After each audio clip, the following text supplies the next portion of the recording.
το gaming δέχεται αυστηρή κριτική για το πόσο αρνητικά επηρεάζει τη ζωή μας. Υπάρχει όμως και η άλλη πλευρά του gaming.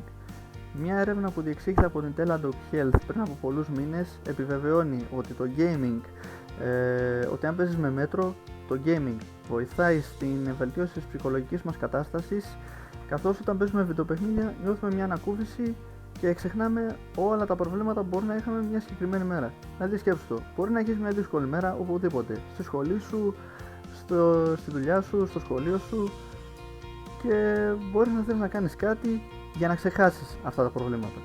Το gaming είναι ένας τρόπος, καθώς το gaming απαιτεί συγκέντρωση. Και όταν συγκεντρώνεις σε ένα βιντεοπαιχνίδι και δεν σκέφτεσαι τίποτα άλλο παρά μόνο αυτό, εστιάζεις, είσαι εσύ, το πληκτρολόγιο ή το controller αν παίζεις από κονσόλα και τίποτα άλλο. Επίσης η συγκέντρωση βοηθάει στο να έχεις καλύτερη μνήμη, το οποίο θα βοηθήσει και στην πραγματική ζωή. Ο δεύτερος λόγος είναι ότι το gaming βοηθάει στην ανάπτυξη και στην ορίμανση του εγκεφάλου, καθώς οι παίκτες όταν παίζουν βιντεοπαιχνίδια μπορούν να αποκτήσουν διάφορες κοινωνικές δεξιότητες και πιο συγκεκριμένα στα online παιχνίδια, αλλά και μπορούν να βελτιώσουν και τις ικανότητες τους γενικότερα, και αυτό θα τους βοηθήσει να αποκτήσουν να μάθουν διάφορα κολπάκια που θα τους βοηθήσουν και στην πραγματική ζωή. Επίσης, τα παιχνίδια σήμερα νιώθεις ότι σε προκαλούν, καθώς είναι τόσο αυξημένη η δυσκολία στα βιντεοπαιχνίδια που αισθάνεσαι ότι σε προκαλούν, και κάθε φορά που χάνεις νιώθεις αυτή την ανάγκη να ξαναπροσπαθήσεις και να το παλέψεις μέχρι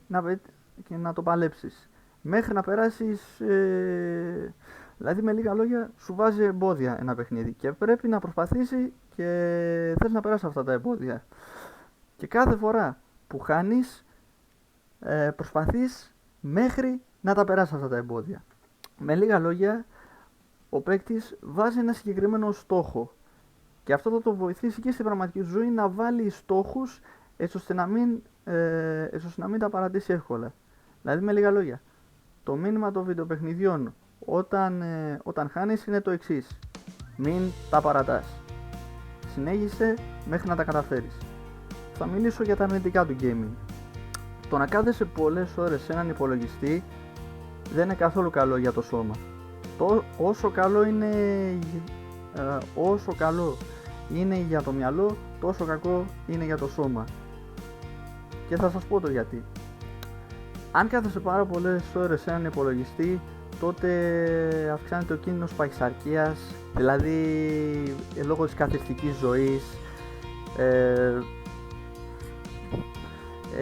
είσαι σε υπερένταση από τις τόσες ώρες, επειδή παίζεις τόσες ώρες, και πολλές φορές η υπερένταση δεν σε βοηθάει να κοιμηθείς καλά, και όταν υπάρχει έλλειψη ύπνου δεν είσαι συνεπής. Με λίγα λόγια, χάνεις τη συγκέντρωσή σου. Αυτό που προσπαθώ να πω είναι ότι